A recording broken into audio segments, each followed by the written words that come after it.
Hello everyone, in this video, I'm going to show you how to wear multiple hairs at the same time in Roblox. Layering multiple hairs is a great way to create a unique avatar style.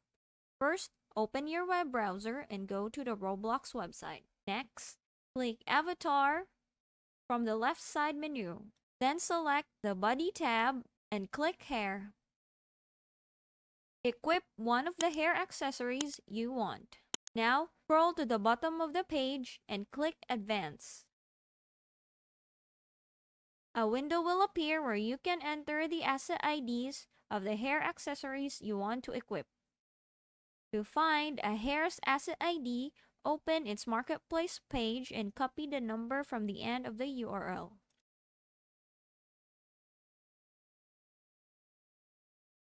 Paste the asset IDs into the boxes, separated by commas if you're adding more than one.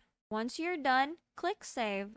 And as you can see, your avatar will now wear multiple hair accessories at the same time. And that's it. Thanks for watching.